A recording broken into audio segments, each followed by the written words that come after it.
We continue to learn more about the tragedy in Texas. It is normal to have a wide range of feelings and emotions to this news. Yeah, so this morning, as you start your day, we want to bring in Laura Richer from Anchor Light Therapy in Seattle. Laura is a licensed mental health counselor and helps us get through some tough times like these. Laura, so good to see you again. Thanks for being with us. Hi, Jake and Mimi. Thanks for having me. Yeah, you bet. Thank you. So as we start our morning and we get more and more details about this horrific, really unthinkable tragedy in Texas, what's a good starting point for us to start coping with this kind of news? Where do we go from here? So I think whenever we have an experience where places where we have some assumption of safety, like schools or churches or grocery stores, when that's challenged, it can trigger a lot of anxiety. And I think it's important not to minimize that and to start talking about those feelings of stress and anxiety to help you process them and move through them. And in the case where somebody might really experience a high level of anxiety, to seek some outside resources for help. You know, Laura, I can't help but think about the teachers who might be watching right now and who are getting ready for school and heading to classrooms, especially when you hear about the teacher in Texas who shielded children, used her body to shield children to try to protect them.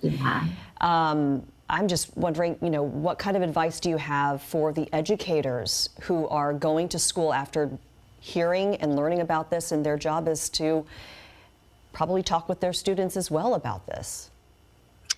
Any resources that they have available to them with counselors on site at schools, or even finding outside resources, because even if they didn't directly experience what happened in Texas, there is still an anxiety that a place where you go every day, like I said, where you have this presumption of safety to go do your job, that isn't really true. And that can trigger feelings of hopelessness or helplessness. It can impact your ability to do your job. And so the first thing is to talk about it and acknowledge those feelings. And then if needed, seek outside support, because we don't want to minimize how challenging of an experience this can be.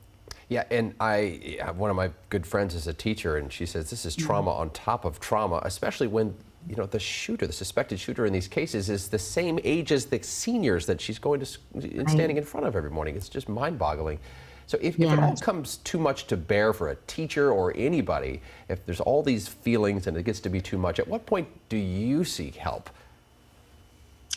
Anytime that it feels like that it has become unmanageable, maybe you feel helpless or hopeless, you have sleep disturbances, you find that you want to withdraw from your normal activity, all of those can be indicators that you do need some outside help to work through this. And there is outside help. There's a lot of evidence-based trauma therapies that can help support people in working through these feelings that can really have a strong impact on your ability to function.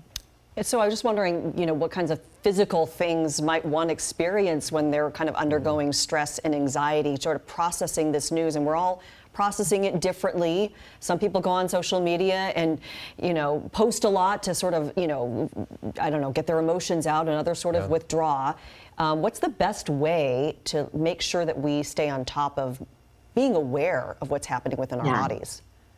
So if you start to become preoccupied with a certain event, if you're replaying it in your mind, thinking about it over and over, that could be an indicator that there's a need for some outside support. Also becoming very hypervigilant. If you are in a heightened stress of anxiety all the time, maybe for teachers who are in the classroom doing their job and they're finding that their anxiety is impacting their ability to perform their job, that could be a sign. Withdrawing from normal activities, feeling helpless or hopeless, depression, all of those can be signs that it would be very, very, very beneficial to check in with somebody. Yeah, that's such good advice. Yeah, look out for one another. Check in on the ones that you love. Laura Richer is with Anchor Light Therapy in Seattle. Thanks so much for your time, Laura. Good to see you. Thank you.